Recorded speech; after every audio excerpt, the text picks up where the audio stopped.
more insight on the all-new Porsche Panamera and a short driving experience.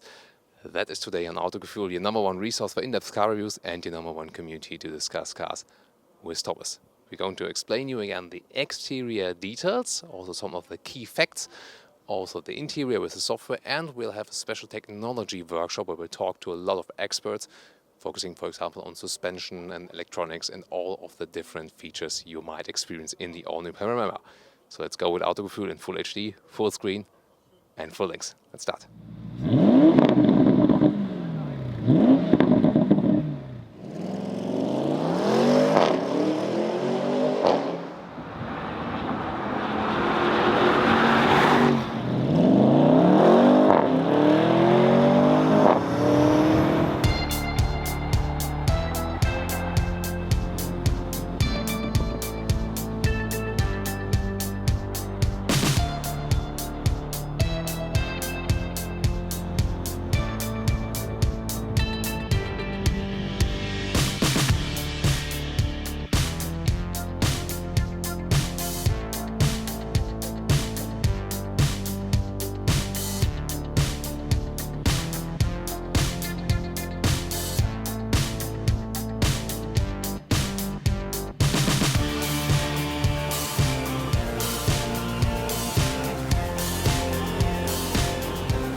New design features of the Porsche Panamera and also future Porsche models will be this accentuated hood, and there's, kind of play between, because the color on the inside then looks different than the one on the outside. And the second big element change is that we got wider air intakes at the lower part and this kind of C-span right here on both sides.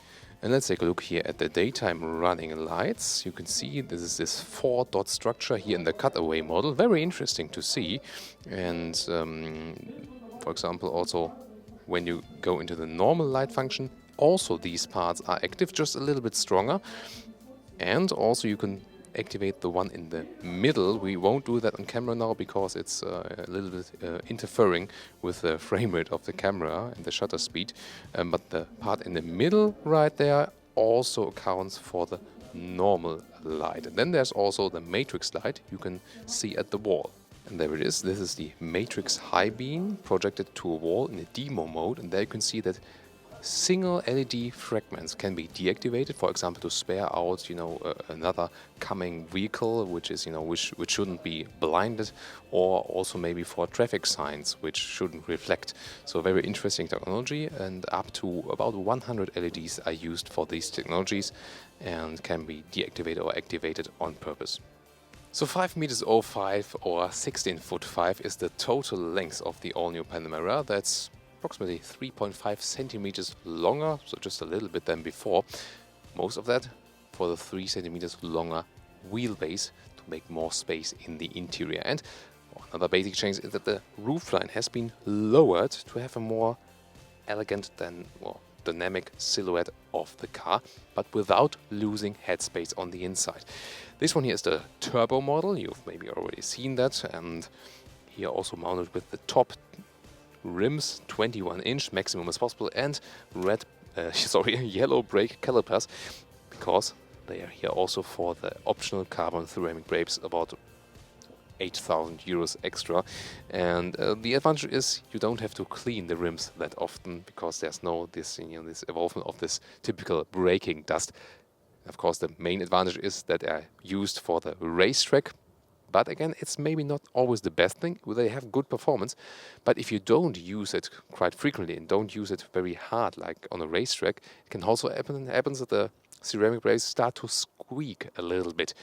We had that also lately with the RS6 event, and that's this squeaking with ceramic brakes is really when you don't use them as they are supposed to be used, like on a racetrack with high temperatures and stuff. What can you do against it? Get it clean in a workshop, or just hammer the brakes where it's, somewhere secure. Hammer it once really hard and then it will also work. I like the new side profile of the Panamera. Definitely, it looks more elegant than the one before. And if you especially come to this area with the wide shoulder parts here, very strong, it's basically it has remained the same. But yet again, the predecessor model you know, had some kind of egg shape on the rear part, and this one has been removed here now. And also from your first feedback, I think we can confirm all that. The new rear features an LED strip light right here, very spectacular feature. By the way, don't think about this cable here, it's to charge the car, that also interior functions are available in this demo car. It's of course not the plug-in hybrid. The turbo has 4 exhaust pipes, 2 on each side, so this is for this big V8 performance engine we will soon talk about more in detail. And one very special feature is here, the wing with the turbo, and the other ones are often also a retractable wing, but here the turbo has a very special retractable wing. You've seen it here. It also folds to the outer part, so it's a really special system, and so we have really a very wide area that is covered and also creates some more downforce. Let's see if we can get some other. There it is. So you see there's also like 3 levels. So one level is also the eco level we've just seen, then it's more like this. So there's not so much force, but you also don't have so much wind resistance. And here like this, get a little steeper than, for example, for the racetrack. And got an assistant inside. There it is. There it's hidden again. This is less wind resistant, better for the consumption. But of course, you know, when you have higher speeds and it automatically comes out with about 80 kilometers an hour, or so in this approximate region, then you need more downforce at the rear part, and then also the wing comes out. So it's pretty spectacular system. And we also have a short rim overview for you, just to show you some different styles. This, for example, is the 19-inch Panamera S wheel. There's also 20-inch available, and then top is 21-inch, as we have here right now. This one here is the exclusive design wheel, and you see also with some 2 color nuances. Very beautiful in this case, or what do you think? And some 2 more. Another 21-inch turbo wheel, again with a 2 color scheme and with a gray scheme in general. And then, this is my favorite here, because it has this spider design. This is the sport design wheel, and it is really, you know, my age, my style, where they developed this spider style, you know, in the 90s. So that's one really my favorite. What's yours?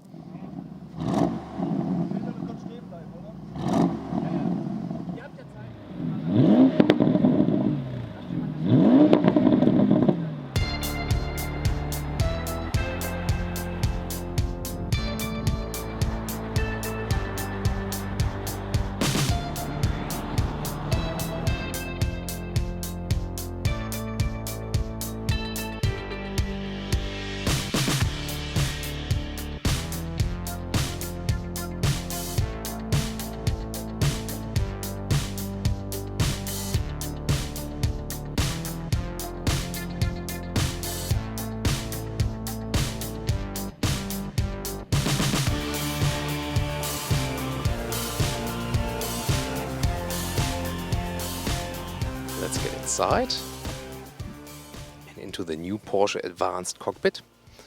I like the bright interior style, although for a sporty car I would like to have some Alcantara seats as well. We have to check the price list or configure it at a later stage if this is also possible. Then we'll check that later, latest in our full driving review, which will also soon follow on Autogefühl. So far this look on the interior has been cleaned up massively. Before that we had so many buttons in the Porsche interior. Here almost all of the buttons have been removed, beside of the temperature buttons, and now we have a full new infotainment system, digital instrument here and here, already in the basis version. And also a clock here when you have the Sport Chrono package, which is also reducing the acceleration figures. Of course, you know, it's faster than. Reducing acceleration figures means the car is faster than. So overall, from a visual part, really impressive with those horizontal lines, very clean. It's of course the question, how can you control the screen? What can you do with it? And is it really friendly for the customer? We'll have a special part on the features of the screen also very soon with an expert. Steering wheel with nice shifting pedals for the 8-speed dual clutch transmission, PDK. And also here the design inspired by the 918 Spider. Then the new instruments, 7-inch screens. More deals about that soon, so the left and the right one can be adapted. The central one, still the big RPM meter. And interesting, the glass here, and this, I think it's the glass in front of the screen, has some interesting reflections that has a little bit of a purple color. I think it looks quite cool, actually. Then let's move on to the central screen, huge 12.3. You can do really a lot with it, and for example, also with the optional Burmester sound system. Let's just tune it up, and one special thing is, also says here in the lower part in German, if you have MP3 music, and there's a special system that enhances the otherwise compressed sound files, so you can have a good quality also from your smartphone. So let's go for some music here. And what I realized, it's very clear sound.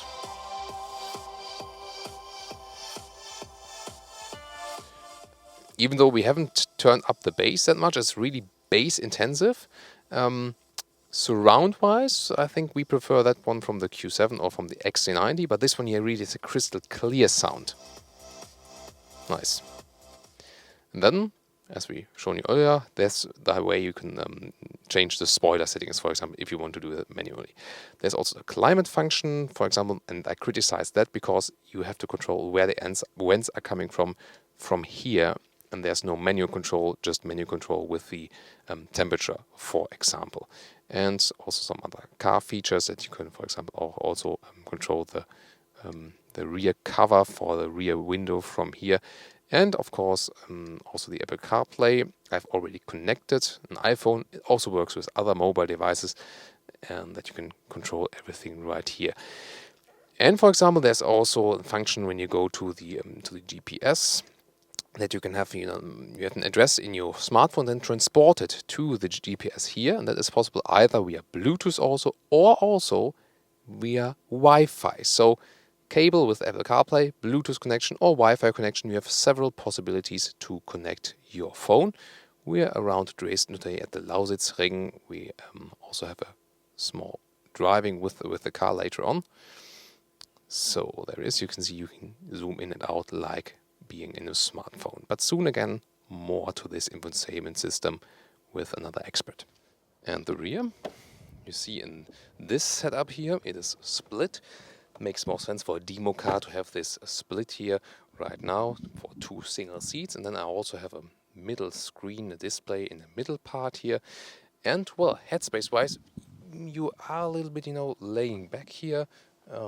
So, they're more comfortable cars for the rear passengers, but in general, the headspace is quite okay, especially when you don't have the panoramic roof. I'm 1m86 or 6'1", and there you see I still have enough room above my head. And of course, you can change a little bit of your seating setup here. There's also a cooling or a heating function for the rear seats available. And in the middle part here, you can also pop up some beverage holders, for example, and there's also a middle armrest available. So the main feature here in the rear is that you also got sports seats for the rear passengers, although it's from the back setup more is set away to relax. However, you can change electronically this setup, and there you can also make this seat a little bit steeper for a rather upright seating position. Let's see how far that goes. Still like this. And there it is. This is the maximum upright seating position, and that's, I think, also a reasonable seating position here now, so why not? And here in detail, for example, with the seat heating or seat cooling, or also that you can change the rear cover for the rear window electronically, close it. Also temperature control, very nice with this metal knurling on the top. Really, it's a rough feature, but that feels high class, and also the famous clicking sound, and with the controls of where the vents are coming from. Again, as a rear passenger, this is perfectly fine if you control the vents like this, but as a driver, I don't know. But here, also spectacular. See how this part moves up alongside where I do it here. But I mean, seriously, this is over-engineered, because I mean, just do it manually, okay? Or what do you think? And as a luxury feature, you can also have this soft close. See it right here. Closing the door very gently now. And the last part is then automatically drawn towards the closing. And now our first driving impression. Unfortunately, I can only take place on a co-driver seat for now. The full driving review by me will also follow very soon. But here, I'm now with Dominik Hartmann. Hi. He joins us today. He's a testing engineer here. And he can perform a lot with this car. And let's see what we can experience. This one here, the turbo version. And with everything equipped, air suspension, PDCC, that means this electromechanical anti-tilting function, and also the rear wheel steering. Let's see what we can deliver here. Let's start. Oh, please close the door. Oh, door's not closed? No, not fully. I was maybe too gentle because I was awaiting the soft close function. But that was so. Now everything is ready. Yes.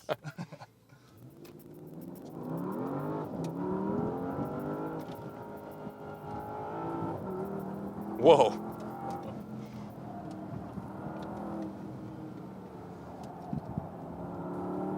What do you think about the sound, guys? So how do you feel this anti-tilting function? Do you feel it? I don't feel anything because it's fully corrected. There's absolutely no roll from the car. So with the air suspension, you have set it here on Sport Plus mode. And so that means that although we have the air suspension, we still have a very stiff setup. Yes, there are two from the three chambers and are closed. So you have a very stiff ratio from the air suspension.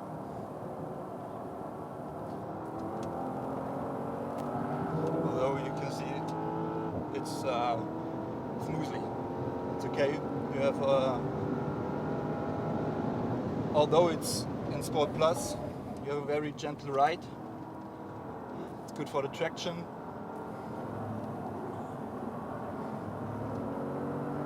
So I can already say so far, it doesn't really feel like being in a luxury sedan. Yes. It's really more like a pure sports car. And well, we're not on Nordschleife today, but I think you can also score a record lap here on the Lausitzring. Yes, we hope so. We didn't prove it yet, but I think we can.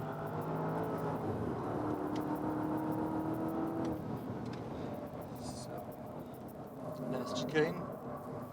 And then we are back on the oval. Wow, the car really doesn't tilt at all. That's really amazing. And what do you think? Full throttle.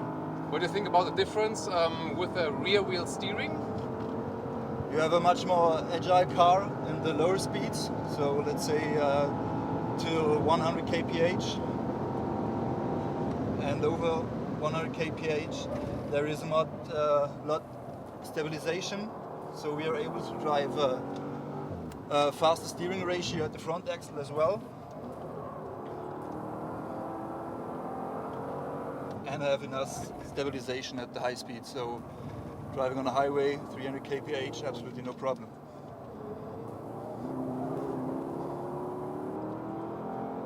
Also look at the acceleration. So without the sport chrono package, it's I think it was 3.6.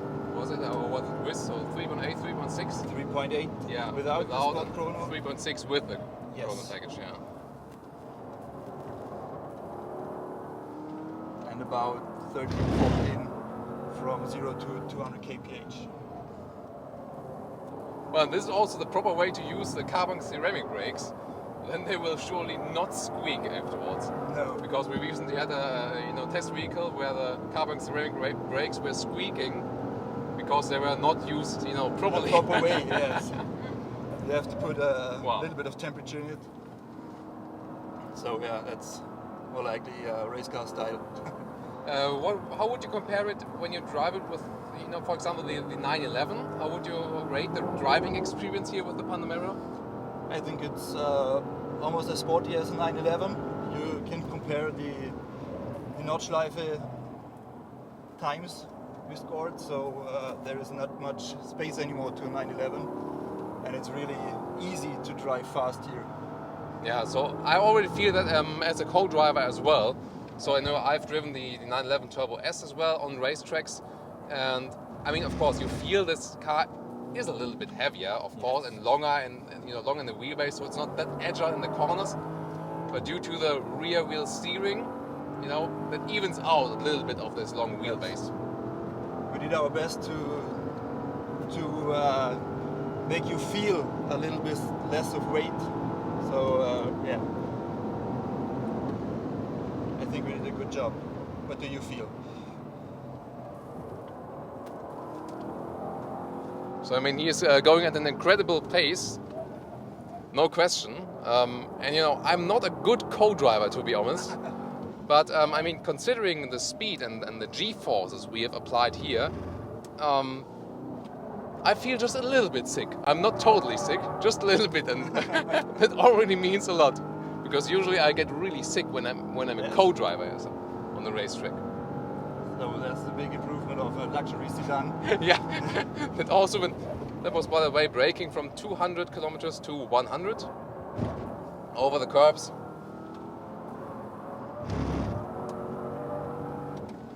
So it depends really if you want your chauffeur to do stuff like this. But then you have to sit in the back. Yeah. So well, I think there won't be so many people going with the Panamera on the racetrack. It's good to know you can. Yeah, that's the point, I guess. Yes, that's the DNA of a Porsche.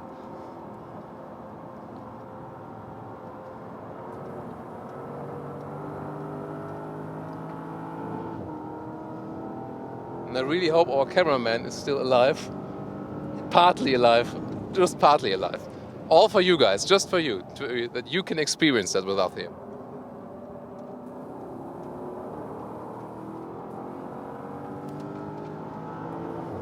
Full throttle in the right corner. And then back to pit lane speed.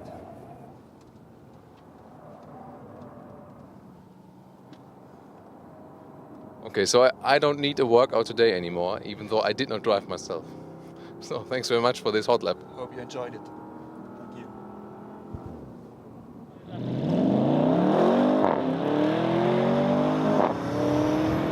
And with Robert Haler, the director for the vehicle electronics of the new Panamera, we'll dig deeper into the electronic parts, because there has been a lot more program code. We just heard that figure that the old Panamera had like 2 million program code lines, and the new was 100 million. That's just about 100 million. Really impressive, and is of course for the whole vehicle. But here, a lot of that is also in the new infotainment system. So, what are your favorite features about the new infotainment system? Well, the new Panamera covers a new cockpit line, which is clearly marked with some nice displays, touch-sensitive displays, and this beautiful middle console with this kind of black panel, which is similar to the ones you know from the smartphones. So we do have in the cockpit instrument cluster on the left side is 7 zoll. Yeah, inch. So 7 inch here and here. Exactly. Yeah. And as you know from the Porsche line, an analog digital speedometer in the middle. And what you can do is you can select by yourself, by scrolling this little button here, this roll bar, which kind of image you would like to have personalized, which is your favorite, on the left side, like navigation. In this case, it would be turn by turn, or the information about the navigation part, or functionalities of driver assistance functionalities. On the left side would be also imaged. So we see the ACC here at the moment, Yes, and one of the new features is also that you have got this. We know this predictive assistant from Audi already. At Porsche, it's called a little bit differently, but it's about you see what is actually at the moment, for example, the speed limit, but then on the other display you see the forthcoming speed limit. Then Yes, exactly. What we can't display here, you need to put it on another image in there. You get the information about of 3 kilometers ahead, which is about 2 point something miles ahead, in predictive, about the information of the navigation systems. And if these maps are at a good quality, we can predict what's going on, like it's a long straight or it's a sharp curve, etc. So you can adjust, or the car will adjust by itself, the speed to be optimized going through these next 3 kilometers. It works, by the way, also at the roundabout. Works pretty well that the car is slowing down in front of a roundabout. That's just like when you have it set to like 80 kilometers an hour and just run through the roundabout. So it works pretty well, at least with the Audi system. And I think, well, the Porsche system should be very similar. But you said you also developed something yourself there. Yes, it's developed by our engineers, by ourselves, with our partners. But it's our own code, it's our own product, yes. Well, you asked me about the other nice features. On the other side, we do have a nice display as well, where you can select your favorite as well, like a map and some different images here as well. Satellite features, by the way, included for 3 years? Yeah, it's depending on the market, but it's about 3 years. And in the middle, we do have these 12.3 inch big screen where you can select by yourself if you've got a kind of full screen, and which image you can choose by yourself as well, which is your favorite or the one you need at the moment, and then you can change as well to a part of 2/3 and 1/3. And down here you can scroll to the one which you probably need at most. Let's take a look at the events, because the only chance to control where the vents are coming from is, well, there is. That's the only chance. You cannot do it. You do have it down here as well, in a big screen as well, and then you can move this one. This one is, at the moment, it's because it's a simulator, not working, but in this case, it would just flip and move the vent the way you would like to. Okay, but for the vent control, there's no analog system left.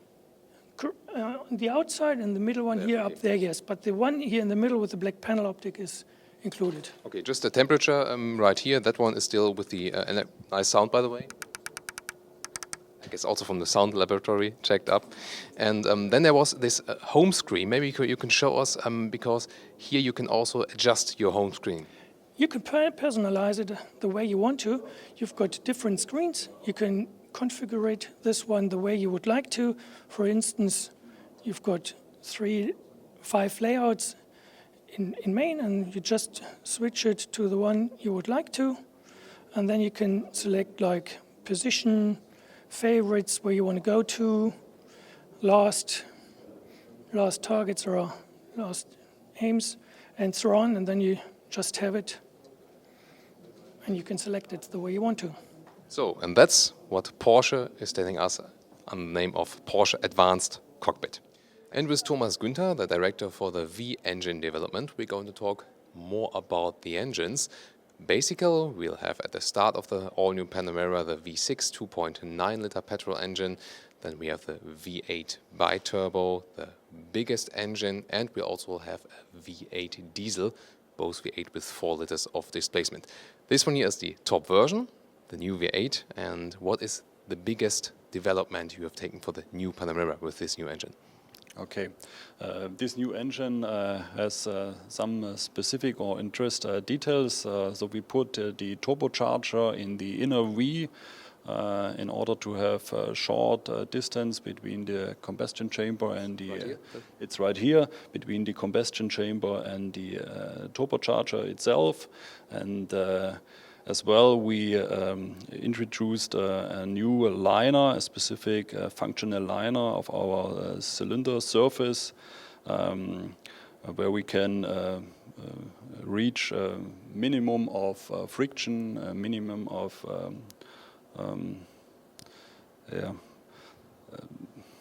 minimum of damage to the engine, long-term damage. Exactly, and as well, we have a new function here in this V8. This is a deactivation for 4 cylinders. So if the customer wants to have a lower output of performance, we can drive on 4-cylinder and reduce the fuel consumption.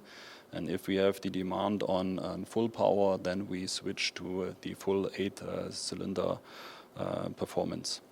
So there's so much power in this engine, and it's really the question, talking about friction, is such an engine also long-term durable? For how many kilometers or how many hours of working hours do you test such engines?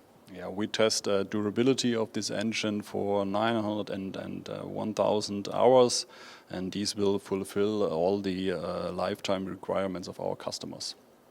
It will also feature a new 8-speed dual-clutch transmission, and we've heard it from other corporations already that sometimes with the high Newton-meter engines, the converter gearbox is used. Here, you still use the dual-clutch transmission, and you say you can cope with those high Newton-meter figures. Yeah, we can do that. We have a specific performance of our dual clutch, and they will fulfill all the transmission requirements in order to have power transmission, full torque and full power. Yeah. And well, it's not really released yet, but we will also have two plug-in hybrids with the all-new Panamera. And I think what you can tell so far is something about that you already planned this into the process. Yeah, this is something we had in our targets, in our mission for the new engine in the Nord transmission. We developed both parts in order to fulfill all requirements of a specific level of electrification. So we will see what the future will bring, and especially the transmission can cover from space a full electrical motor. And with Maurice van der Weert, Manager Vehicle Dynamics, we talk about the suspension and all of the new technologies we have in this respect. So first question is, what was the main challenge with the all-new Panamera as for the suspension? I think the largest challenge was to achieve the similar or even better performance against the predecessor and to improve the ride comfort on a new level for the Panamera on the same time. So we will have a lot of new technologies here, and they're not all from serial equipment with the entry Panamera, but we talk about that one, especially about the air suspension very soon. Here, let's start about the rear wheel steering. We have, for example, also experienced it in the 911 Turbo S. We've experienced it on the racetrack. Quite impressive system. How can we see it right here at this model? Because this one here is the all-new Panamera, well, without everything that is on the outside. How can we see the rear wheel steering here, and what is its effect? All right. Well, if you look over here, the rear axle steering is the system from here to over there. The system is connecting left and rear wheel at the same time, and by translating the movement between the wheels, we are able to steer actually the wheels. We do this in coincidence to the vehicle speed. So if the driver is driving on a slow speed, we steer the axle counterwise to the front.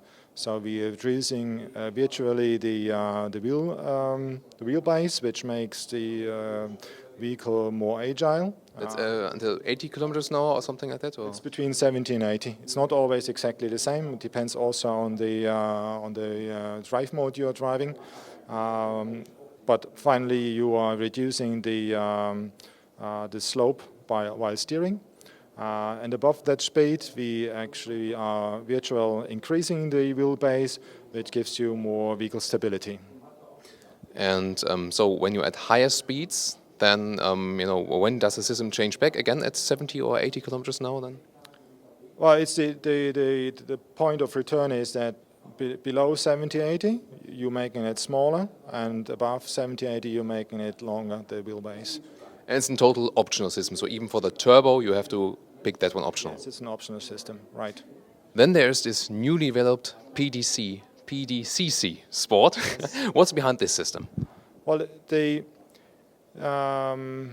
PDCC we had in a Panamera, also the last model, which the system what is new is that we now have no hydraulics in the car anymore, so we have now an electromechanical system.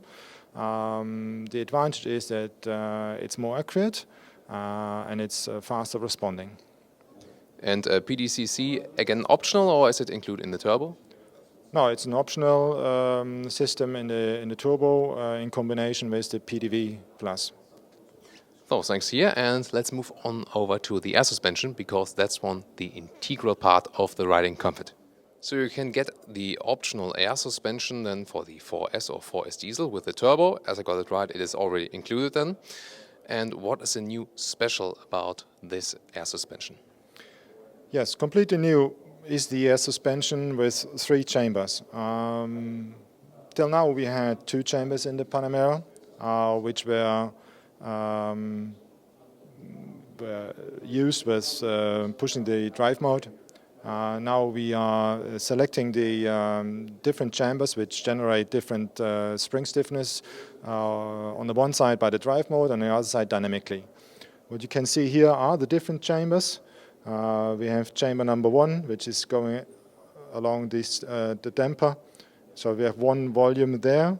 We have a second volume down here, which is then integrated by this valve, and the third volume, which is going outside here by the second valve, which is completely new to have a dynamic regulation of the spring stiffnesses in the car. So you can, because before it was like you had an air suspension, you had great comfort, or you could, for example, pick stiffer sports suspension. For example, we're driving at the moment an RS6 Avant. They have air suspension, but also optionally then non-air suspension to make it, a sportier ride. But here you say it's both possible. You can go for the air suspension, but still drive it, racing style alike then. Right. Yeah, that's exactly what we want to integrate. It's major task to improve the comfort, but it's not acceptable for Porsche to deteriorate the performance side. And the only chance we had or we saw for the Panamera was that we have a dynamic regulation of the stiffnesses. So in any case, you're driving in the most comfortable setting.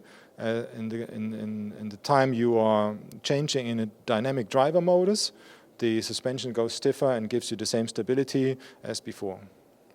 So I'm not sure if you know that the Nürburgring record lap, was it also driven with the air suspension or with the other one? No, it's driven with the air suspension. It's quite simple. The stiffest level we can reach on the air suspension is stiffer than the steel spring, and the lap time is run by all systems in the car. And with Robert Kerr, the manager for the body structure, we're talking about the material mix, because you guys have asked us, what about the new Porsche Panamera? Is it, for example, all aluminum like we've seen in the Audi A8, or what's the material mix? So what do we have here and why? Yeah, we have a great wide material mix of aluminum in aluminum sheet, aluminum casting, aluminum forging, and we use aluminum extrusion profiles. And for the structural parts, we use mainly steel, conventional steel, and ultra-high strength steel, boron alloy steels.